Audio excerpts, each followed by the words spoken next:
Andy Lyons, we're here at the Marco Hotel this morning. You've been nominated for the PFAI Young Player of the Year. How does it feel to be recognised by your peers? Yeah, it's brilliant. I think it's obviously the fact that you're being recognised by your peers is obviously is that bit extra, and it feels great to be done to get that.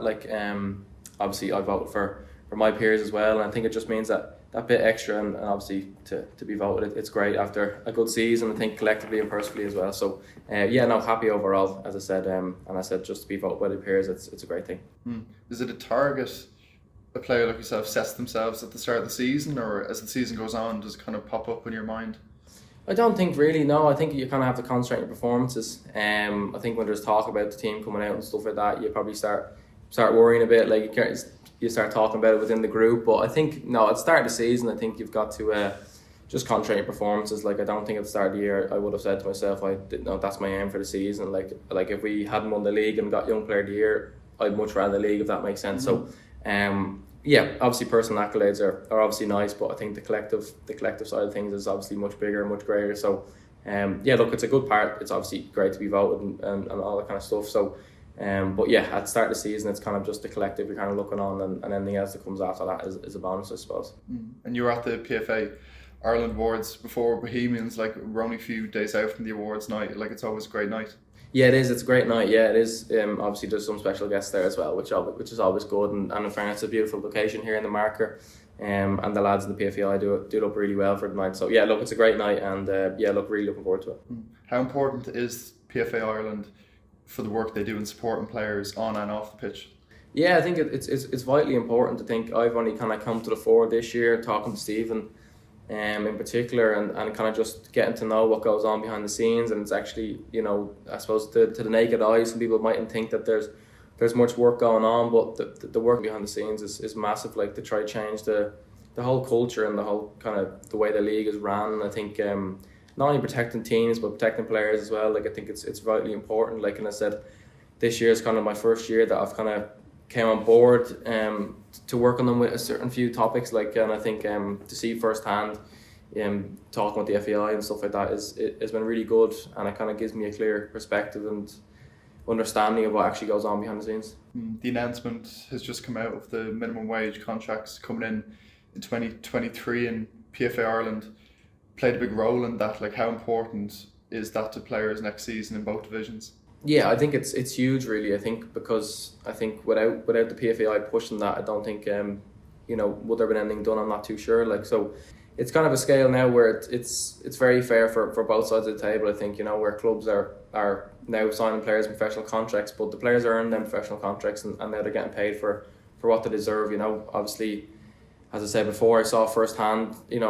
Not players' contracts, but I saw examples of contracts that were being given out in the first division, the Premier Division, and the figures were frighteningly low, like for a full-time professional, kind of way. So, the fact that we can actually change the narrative on that, and that players that are, over 20 years of age on full-time contracts are getting over €400 a week is brilliant. Like, and look, that's only a stepping stone. That's only a start of this, and I suppose where the lads want to bring this league, and I suppose where I've kind of seen it firsthand, is like, I've played part-time football, I played full-time football, but I think as the league in total, obviously we played in Europe this year at Rovers, and just the full-time nature, I think is a massive change. And I think for Ireland to be competitive on a full front in Europe, I think the full-time football has to be something that we're looking towards. So I think especially if we can get all teams in the two divisions to go full time, like, I think that's obviously there's teams in the first division now, so if we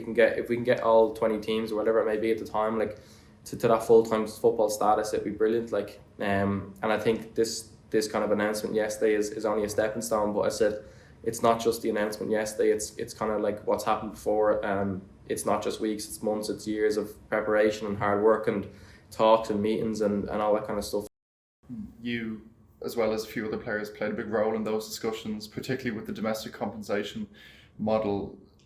That'll make a big difference too to clubs next season. Yeah, look, I think I was definitely an example of that. I think obviously coming through the academy of Bows and then going over to Rovers, like, but look, I think this model, as I said, it's kind of very fair for both sides of the table, where it's kind of the fact that in this country now because of players not being able to leave till they're 18 and over and stuff like that. Like, you know, clubs are encouraged and want to build their academies, and I suppose like seeing stuff in England, you know, the academies in this country is we want to build them better and bigger.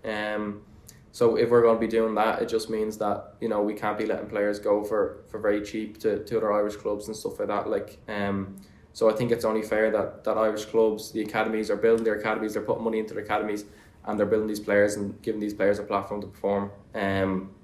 So yeah, as I said, it always comes, for me, it's that I only kind of got involved in this year, and obviously I was kind of an example of the training compensation. So it was nice for me to get involved and try help the lads and kind of give my opinion on what was right, what was wrong. And look, I've had discussions with other clubs, and compensations is a big factor and all that kind of thing, you know what I mean? So but yeah, as I said, look, it's always a bit more powerful when it comes from the players. Like I said, there's a few lads around the league that are representing clubs in the league and obviously going to meetings with the FEI and obviously the PFAI as well. And I think if the lads give their opinion, it always hits a bit harder sometimes, and kind of, you know, they're in the situation, they're an example of what's going on. So it's a lot easier to understand from the other side of the table of what's actually going on if the players involved in it. Like, so I said, I was involved in it, so yeah, it was easy for me to talk about and kind of give my opinions on what was right and what was wrong. Obviously, it's benefited me, so you know, hopefully it can benefit clubs and players as well, which would be great. Off the pitch, a lot of great steps have been made, but on the pitch, it's been a remarkable season for you. Joined Shamrock Rovers, your first league title, your first European group stage campaign. You must be thrilled with how it's gone. Yeah, it's brilliant. It's I suppose in hindsight, it's absolutely fantastic. Like, I think at the time, you know, obviously I made a move, and you know, at the time, there's, you know, I kind of just thought to myself, I've got to let my performances do the talking here, because obviously there's a lot of things that come with the move. But yeah, my aim at the start of the year was, the main reason for the move was to win silverware, and that's what we did, which was brilliant. I said the main kind of 3 reasons were full-time football, European football, and to win the league, and I've done all that, I've achieved all that, which is brilliant for me. Like, I said the league was the number 1 priority. European experiences, I've had them with Bowes, and I kind of got a taste of it then, and I got a glimpse, and I said, you know, that's what I want more of that. And this year, you know, I think we've played 14 games in Europe, in the qualifiers and the group stage, and it's been fantastic. Like, you know, going away from home is completely different to what you experience in Ireland domestically. So yeah, look, it was a great season. Obviously to win the league title last week was fantastic. And then to play full-time football, I thought it brought my game on to the next level. So yeah, overall really happy with the season, I say, collectively and personally as well. And that earned the Ireland under-21 call-up. Although it ended in disappointment in Israel, it must have been a great honour to represent Jim Crawford's side. Yeah, it's always a great honour. I think it's not to be snuffed at. I think it's a really big honour, no matter what age group you are, whether it be first team or if it's your first international cap. It's you know, probably the proudest moment of my career, you know, putting on that jersey for the first time. So yeah, look, obviously we are really unlucky. We have, you know, it's a great bunch of lads there. I'm still really good friends with all of them. Like, we keep in touch regularly. Like, so look, it is sad to see that was my last underage game, which is quite sad. But I said, look, it's just one of those things where, you know, penalties, it's a lottery, really, isn't it? You know, that kind of way. Like, you can practice. You know, we certainly practiced on the training field, and on the night. Like, look, it was a really hostile crowd over in Israel, and it was, as I said before, talking about my domestic, about playing for Rovers at club level, like that difference between going away from home and playing at home. So away and home is completely different. Like, and I think when you're in the moment, you kind of feel it. And I think when we were over in Israel, I think it was 25,000 fans, and you know, as you can imagine, it's an underage game, so there's not many Irish fans there. Like, so it's certainly one-sided. Like, and obviously to get the penalties, I think when they got penalties, there was you know, there was a lot more hatred towards us taking the penalties as well as them. So yeah, look, tough conditions, but again, you know, we had a really good campaign, and unfortunately we lost the penalties. Your great form at club and country level has earned the move to Blackpool, moving to the Championship now in January. It's a move you must be really looking forward to. Yeah, look, I'm delighted with that. I'm really looking forward to it. As I said, you know, I've really enjoyed the time at Rovers. I've loved every minute of it.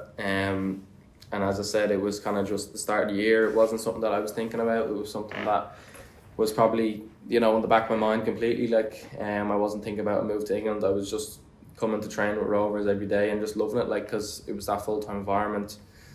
As I said, it was the first time playing full-time football, and the lads there, the managers and the staff and the players were just excellent with me, and I was just really enjoying every day coming to play full-time football. Waking up every morning and playing football was brilliant. And then look, the season we had, it was fantastic. Obviously to get the deal done, after probably 7-8 months of being at Rovers was brilliant. But I think it was great to kind of go back to Rovers. It enabled me to play in Europe and win the league. And I said to you at the start of the year, they were kind of my main aims, as opposed to anything else and everything else that comes with that as a bonus. It was great to kind of go back on loan to Rovers. Not on loan, go back to Rovers. Stay at Rovers till the end of the season. That was brilliant. And I suppose, I'm just really looking forward to the new challenge, new opportunity, and I'm going to give it my all. And it's exciting times, really. Lastly, have you set yourself any targets for that half season in Blackpool arriving in January? What are your hopes to make an impact there?